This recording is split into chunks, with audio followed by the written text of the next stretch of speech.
고린도전서 12장 12절부터 26절입니다.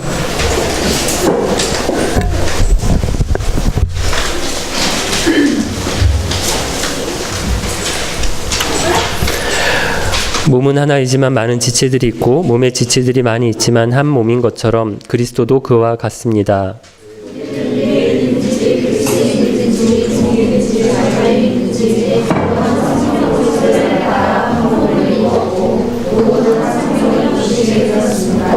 몸은 하나의 지체가 아니라 많은 지체들로 이루어져 있습니다.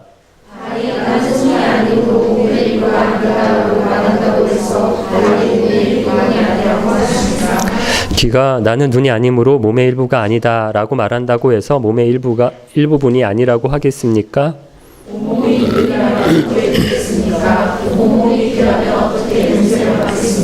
그러나 사실 하나님께서는 그분이 원하시는 대로 몸 안에 각각 다른 기능을 하는 여러 지체들을 두셨습니다.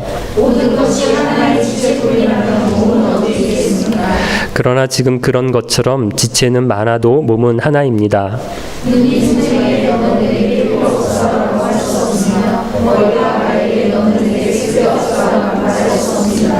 이와는 반대로 몸에서 더 약해 보이는 부분이 오히려 요긴하며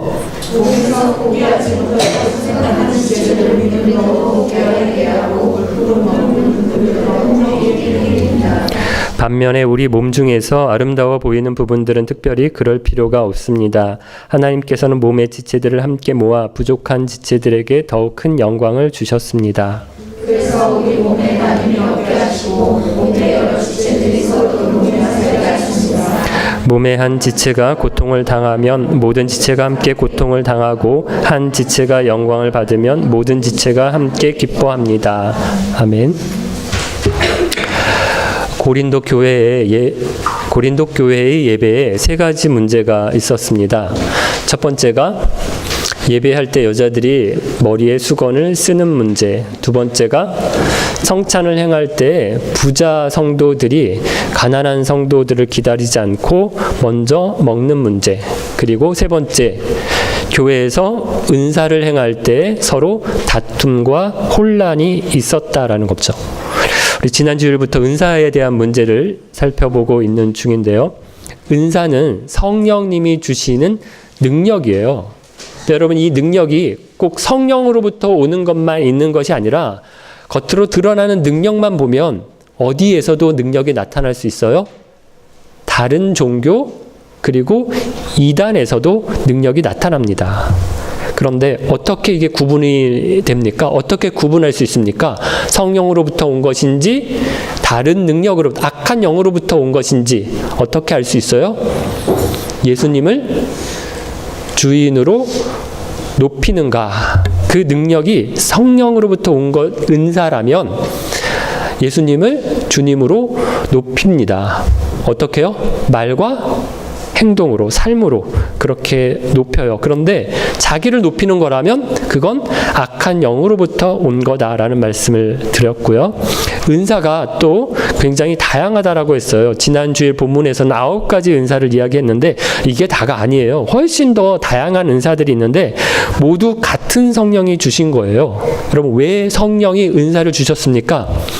공공의 이익을 위해서 교회 공동체를 세우고 다른 사람들을 섬기라고 주셨어요. 그래서 내가 받은 은사가 무엇인지 은사를 받아놓고 묵혀두고 버려두지 마시고 교회와 다른 사람들을 위해서 많이 써야 된다는 말씀을 드렸습니다.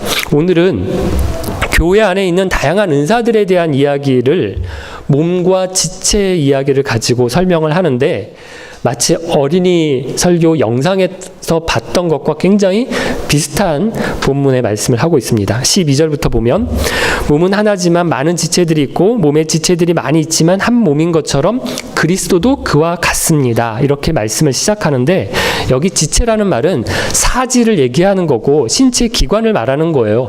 너무 당연한 이야기라 크게 설명할 것이 없어요. 몸은 하나지만 지체는 여러 개입니다. 눈, 코, 입, 팔, 다리, 머리에다가 보이지 않지만 우리 몸 안에도 여러 가지 내장 기관이 있잖아요. 몸은 하나지만 지체는 여러 가지예요. 이건 몸의 관점이고 지체의 관점에서 보아도 지체는 굉장히 여러 개예요. 그런데 이게 다 한 몸을 이루고 있습니다. 그러니까 한 몸에 많은 지체가 있고 많은 지체가 또 한 몸이라는 거죠. 그런데 이게 뭐와 같다라고 얘기해요? 12절. 이것이 그리스도와 같습니다. 이렇게 얘기합니다. 여러분, 지금 바울이 뭐를 설명하고 있는 중인가 하면 몸과 지체 이야기를 하면서 뭐 설명하려고 해요? 교회도 그와 같다라는 얘기를 하고 있어요. 많은 교회 안에 사람이 많이 있고 많은 은사가 있어도 이게 다 한 교회를 이루는 거다. 이 말을 하려고 몸과 지체 이야기를 하고 있는 거예요. 그래서 바울이 12절 마지막에 뭐라고 얘기해야 될 것 같은가 하면 교회도 그와 같습니다. 이렇게 말해야 될 것 같아요. 그런데 그렇게 말하지 않고 뭐라고 합니까? 그리스도도 그와 같습니다. 이렇게 얘기합니다. 그럼 왜 이렇게 할까요? 교회와 그리스도가 같기 때문이에요. 교회가 그리스도라는 것을 강조하기 위해서 원래는 교회라고 해야 돼. 그렇게 표현해야 더 직접적인데 이걸 그리스도도 그와 같습니다. 라고 말하고 있는 겁니다. 그럼 이건 여기만 그런 게 아니라 바울이 쓴 다른 편지들을 보아도 교회와 그리스도를 긴밀하게 연결해 지어서 말씀할 때가 많은데요. 바울이 처음 예수님을 만날 때부터 이렇게 바울이 알았기 때문이에요. 그럼 바울이 사울이었을 때 다마스커스로 예수 믿는 사람들을 잡으려고 가는 중에 다마스커스에 거의 다다랐을 무렵에 하늘에서 환한 빛이 비치면서 예수님의 음성이 들려요. 뭐라고 하십니까? 사울아, 사울아, 어찌하여 네가 나를 핍박하느냐 묻거든요. 뭐라고요? 네가 나를 핍박하느냐. 그럼 바울이 예수님을 핍박한 적이 없어요. 뭐를 핍박했어요? 그리스도인들을 핍박했어요. 교회를 핍박했어요. 그런데 예수님은 뭐라고 말씀하세요? 네가 나를 핍박한다라고 말씀하세요. 이유가 뭡니까? 교회를 핍박하는 것이 곧 예수님을 핍박하는 거다라고 예수님이 아셨기 때문에 교회를 핍박하는 사울에게 네가 나를 핍박한다라고 말씀하시는 겁니다. 예수님과 교회는 하나라는 거예요. 뗄래야 뗄 수 없는 하나라는 것입니다. 그래서 여러분, 교회가 싫어요. 문제가 많아요, 교회가. 그래서 교회를 떠나잖아요. 그러면 누구를 떠난 거예요? 그리스도를 떠난 겁니다. 이것은 기쁜 교회만 두고 말하는 게 아니에요. 제가 목사니까, 기쁜 교회 목사니까 당신들 기쁜 교회를 떠나면 그리스도를 떠난 겁니다. 이러면서 다른 교회 못 가게 제가 협박하는 게 아니에요. 다른 교회도 다 그리스도라고 하는 한 몸의 지체 교회예요. 다른 한인 교회든 한국에 있는 교회든 이 러시아에 있는 현지 교회든 다 그리스도 안에서 하나고 같은 지체고 형제와 자매 교회예요. 그래서 기쁜 교회가 너무 힘들어요. 목사인 제가 막 꼴도 보기 싫고 설교도 그래서 하나도 귀에 안 들어와요. 그래도 여러분, 원수를 사랑하라고 예수님께서 말씀하셨으니까 가능하면 저를 좀 용서해 주시고 품어주시면 좋은데 그게 아무리 해도 안 되겠어요. 그러면 어떻게 하겠어요? 목사인 저 김 목사가 어디 갈 것 같지 않으니까 나라도 나가야 되겠다 해서 교회를 떠날 수 있어요. 근데 그렇게 교회를 나가더라도, 우리 교회를 나가시더라도 다른 교회를 가셔야 됩니다. 그런데 다른 교회 가봐야 또 별거 없어요. 별로 안 달라요. 그래서 뭐 피하려다가 뭐 만난다라고요. 김 목사 피해서 다른 데 갔는데 더 못된 목사를 만날 수 있고요. 또 못된 성도를 만날 수 있어요. 그러니 교회를 옮길 때는 신중하게 생각하고 옮기셔야 된다는 겁니다. 말씀의 요지는 어느 교회를 다니든지 어느 교회를 다니든지 다녀야지 아예 교회를 떠나면 안 된다라는 거예요. 우리가 가나안 성도라는 말을 자주 했어요. 무슨 뜻이라고요? 교회를 안 나가는 성도. 거꾸로 해서 가나안 성도라는 말이 유행을 하고 있는데 이해를 해요. 교회가 너무 문제가 많기 때문에 오죽하면 성도가 교회를 안 나가겠어요. 하지만 가난한 성도라고 하는 말은 언어 모순이에요. 교회를 안 나가는 성도는 성도가 아니에요. 본문의 말씀처럼 교회가 그리스도예요. 그리스도가 교회인데 그리스도에게 속해 있지 않은 성도는 성도가 아니잖아요. 마찬가지로 그리스도의 몸인 교회 공동체에 속해 있지 않은 사람은 성도라고 말할 수가 없습니다. 우리가 자꾸 신앙을 개인주의화해서 나랑 하나님과의 관계만 생각을 해요. 그래서 나는 하나님이 계신 것 알고 믿어. 예수님이 나를 위해서 십자가에 달려서 돌아가시고 부활하신 거 믿어. 그럼 그것만 주장하면서 자기는 성도고 구원을 받았다라고 생각하는데 아니에요. 그리스도에게 속했다면 공동체 안에서 그리스도의 한 몸 안에 속해야 하는 거예요. 그러면 어떻게 해야 한 몸에 속하게 될까요? 13절 말씀인데 같이 읽어볼게요. 13절. 우리는 유대인이든지 그리스인이든지 종이든지 자유인이든지 모두 한 성령으로 세례를 받아 한 몸을 이루었고 모두 한 성령을 모시게 되었습니다.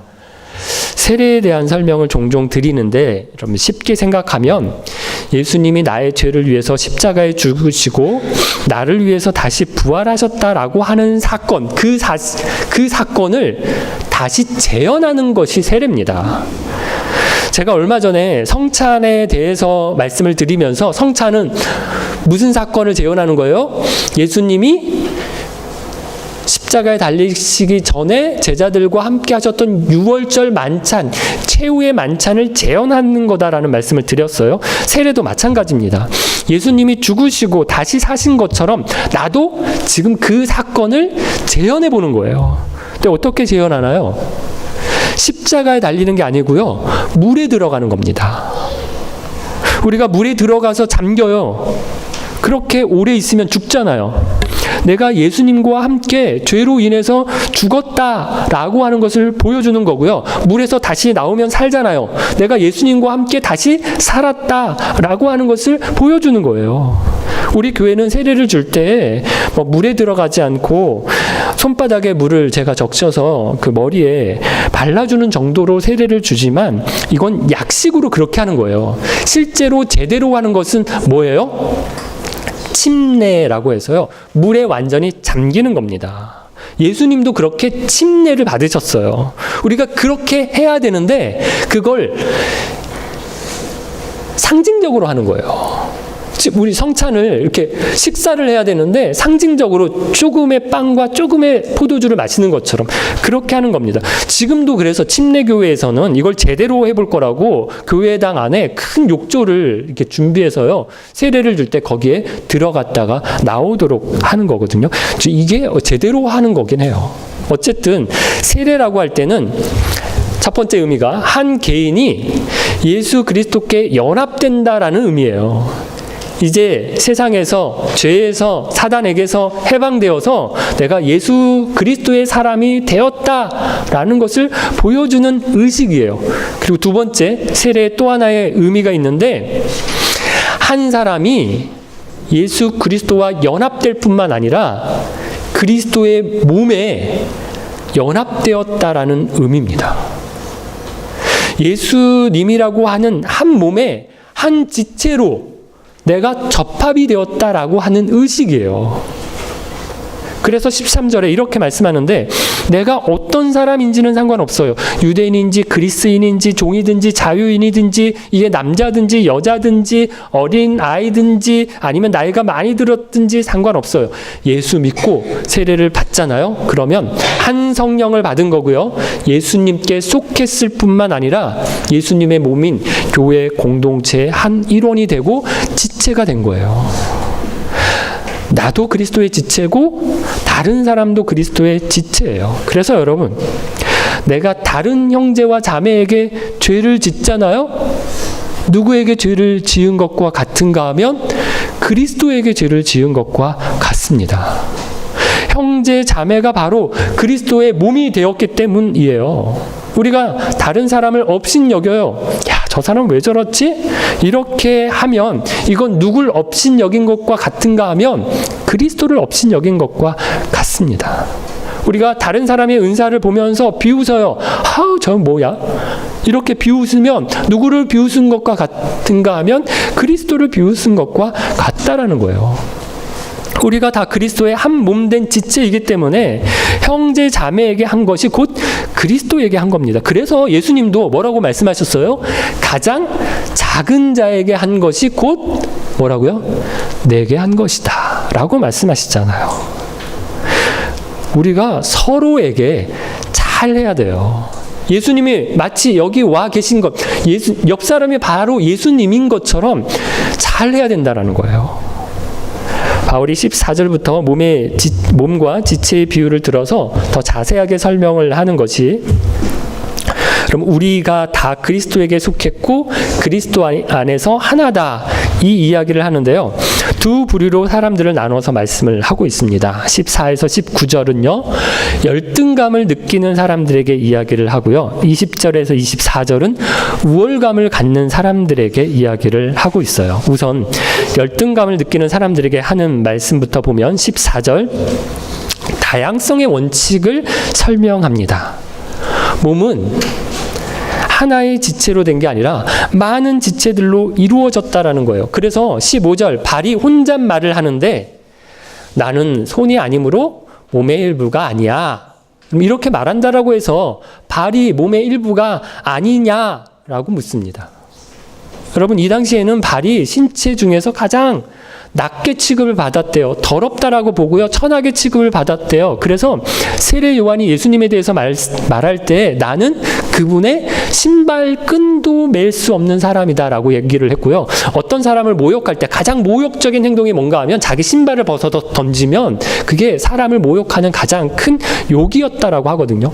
그럼 그렇게 취급을 받는 발이니 얼마나 손이 부러웠겠어요. 어디 누구를 만나러 가면 발이 힘들게 거기까지 막 가잖아요. 그런데 사람을 만나서 반갑다라고 악수를 하는 건 누가 해요? 손이 합니다. 발로 악수하는 사람 없어요. 다 손잡고 악수를 해요. 고생은 발이 했는데 생색은 손이 하고 있는 거예요. 좋은 걸 먹으러 식당에 가면 손이 잡아서 먹어요. 예쁘고 아름다운 거 손이 가서 만지지 발은 건드리지도 못하게 해요. 그러니 발이 투덜대는 거예요. 나는 손이 아니니 몸의 일부가 아니다. 이렇게 이야기를 하면 속상한 것은 알겠지만 발이 얼마나 속상하면 이렇게 얘기하겠어요. 하지만 그렇다고 그게 그 발이 몸이 아닌 건 아니라는 거죠. 마찬가지로 16절, 이번에는 또 귀가 혼잣말을 하는데 뭐라고 얘기합니까? 나는 눈이 아니므로 몸의 일부가 아니다. 그럼 이러고 있어요. 우리가 귀의 입장이 또 돼서 보면 귀도 그럴 것 같아요. 사람이 이렇게 딱 만나서 얼굴을 보면 가장 먼저 보는 게 뭐예요? 눈을 보거든요. 눈을 보지, 눈을 마주하고 눈을 보지 귀를 보는 사람은 거의 없어요. 오랜만에 보는 사람에게 와 반갑다 이러면서 눈을 맞추면서 서로 이야기를 하지, 얼굴을 막 옆으로 돌려서 귀를 보면서 너 반갑다 이렇게 하지 않아요. 얼굴이 좀 못마땅해서 성형을 해도 눈을 하지, 그죠? 쌍꺼풀 수술하고 막 눈을 어디다 막 성형 수술을 많이 하지. 귀를 성형하는 사람은 제가 아직까지 본 적이 귀가 특별히 이상해서 이렇게 건들지 않으면 귀를 성형하는 사람은 거의 없어요. 안경도 어떻게 보면 이게 눈에 좋으라고 쓰는 거잖아요. 눈 때문에 쓰는 거잖아요. 그런데 고생은 누가 합니까? 그죠? 귀하고 코가 해요. 그래서 안경 오래 쓰고 있으면 이게 힘들어요. 이게 귀도 아프고 코도 아프고.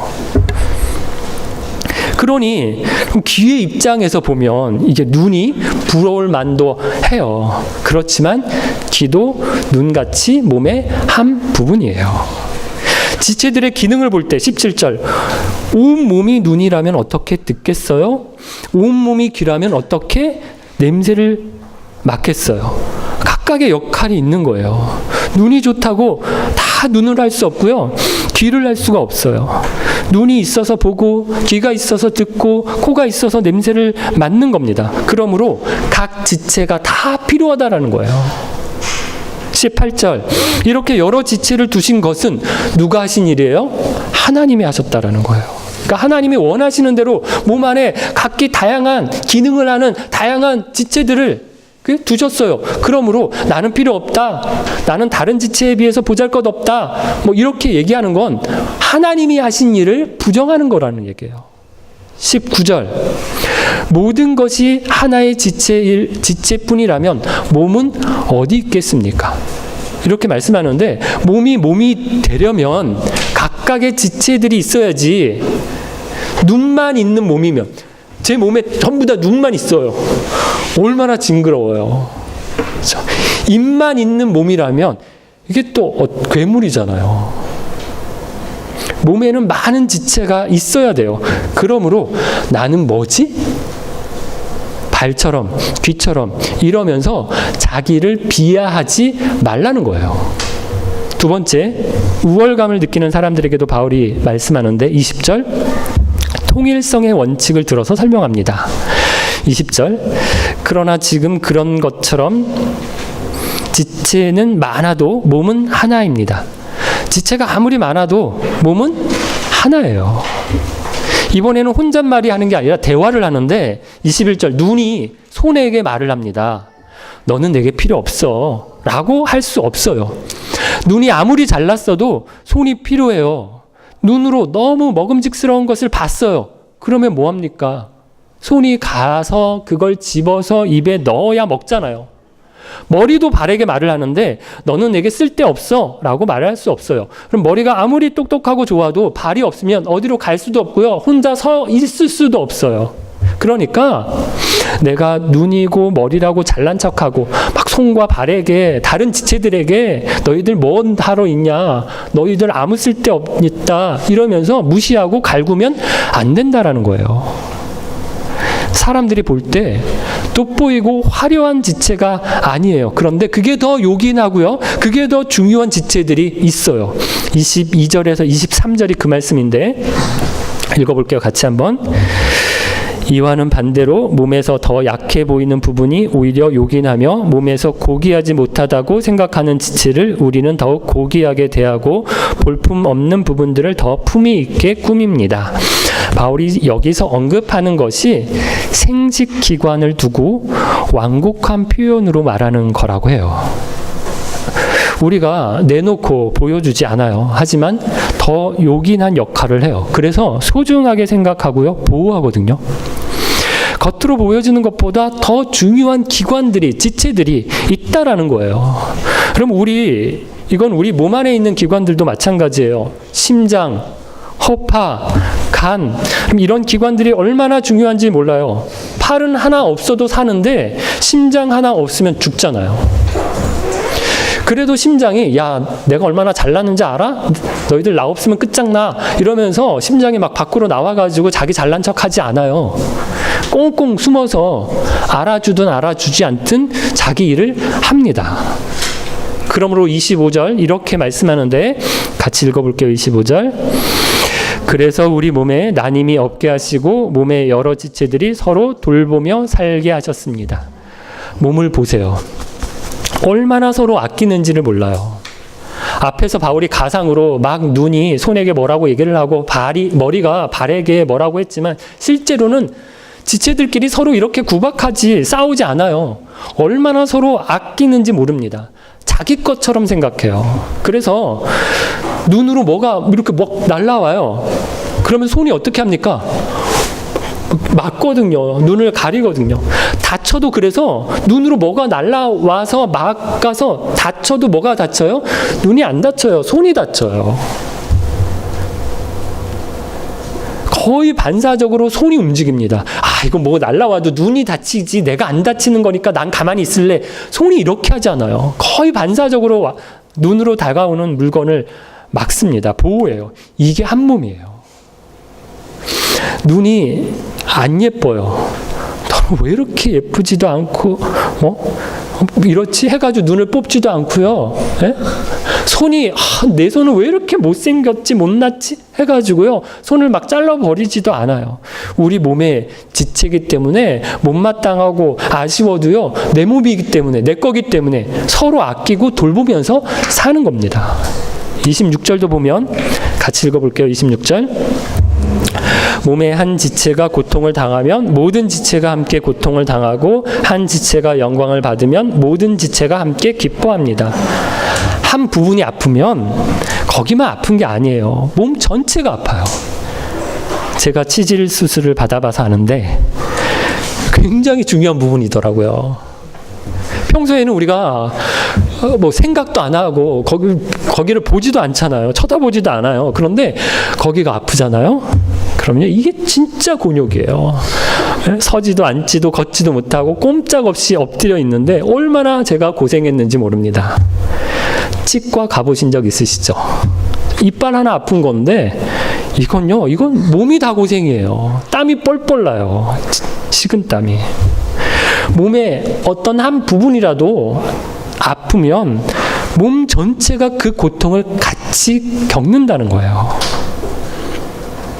반대로 영광을 받는 것도 마찬가지인데요. 발이 달리기를 막 잘해서 금메달을 땄어요. 그러면 기자들이 막 와서 사진을 찍는데 그 사람 막 발만 찍나요? 아니거든요. 얼굴을 찍고 몸을 찍어요. 고생은 발이 했는데 영광은 몸이 받는 거예요. 머리가 고생해서 막 시험을 죽을 고생해가지고 공부해가지고 시험을 잘 봤어요. 그러면 머리가 영광을 받아야 되는데 머리는 별로 인정을 못 받고 엄마가 시험 성적 올랐다고 맛있는 거 사주면 입만 호강하는 것처럼 보이잖아요. 한 지체가 잘하면 몸 전체가 함께 영광을 받는다는 것입니다. 사랑하는 깊은 가족 여러분, 오늘날 교회를 보면 더 중요한 사람과 덜 중요한 사람을 구분하고 차별까지 할 때가 많습니다. 부자냐 가난하냐, 직급이 높으냐 낮으냐, 교회 안에서 봉사를 많이 하느냐 적게 하느냐, 헌금을 많이 하냐 안 하냐, 뭐 이런 걸 두고요 사람을 차별합니다. 저도 얼마 전에 비슷한 짓을 했어요. 우리 심수연 자매한테 뭐 교회 데려올 친구 중에 피아노 전공하는 애 없니? 이렇게 물었거든요.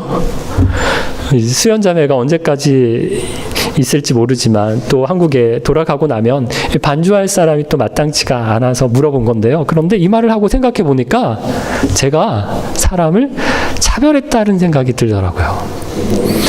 그냥 한 지체로 알아야 하는데 더 필요한 사람, 더 중요한 사람을 따진 거예요. 물론 저는 아무나 다 뭐 피아노든 뭐 바이올린이든 아니면 아무 전공도 안 하는 어떤 사람도 다 환영해요. 누구라도 다 환영이지만 더 환영하는 사람이 있고요. 덜 환영하는 사람이 있으면 안 된다는 거예요. 우리가 서로를 한 몸의 지체로 생각을 합니까? 로마서 12장을 보면 기뻐하는 사람과 함께 기뻐하고 슬퍼하는 사람과 함께 슬퍼하라 라고 말씀하는데 우리가 정말 서로를 그렇게 알고 있어요? 그렇게 대하고 있어요? 성령이 우리 안에서 하시는 일이요, 성령이 우리 안에 계실 때 우리 안에서 하시는, 역사하시는 일이 뭔가 하면요 자꾸 열어 보이고 나누게 하는 일이에요. 우리의 본성은 자꾸 하나라도 더 움켜쥐고 끌어모으고 소유하고 감추고 숨기려고 하는데 성령은 자꾸 열어 보이고 오픈해서 공유하게 하시는 일을 성령님이 하시는 것입니다. 우리가 다 한 몸의 지체입니다. 쓸모없는 지체 없고요. 혼자만 잘난 지체도 없어요.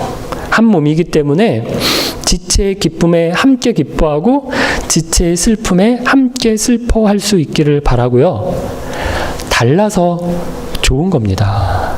달라서 힘들 수도 있고요. 안 맞아서 불편할 수도 있어요. 하지만 다 같으면 그게 큰일이잖아요. 다 눈이면 이게 괴물입니다. 성령의 도우심으로 한 몸이 되어가는 거예요. 다 다른 여러 지체 사람들이, 성향의 사람들이, 성격의 사람들이, 다양한 종류의 사람들이 모여서 한 몸으로 이루어가는 겁니다. 서로를 보실 때 저거 나다, 한 몸이다, 그리스도다, 우리가 그렇게 생각하시고 바라보셔서 서로를 위하고 서로를 섬기고 서로를 기도하고 서로를 축복하는 그런 저와 여러분 그리고 우리 기쁜 공동체가 되시기를 바랍니다. 같이 찬양 드리겠습니다.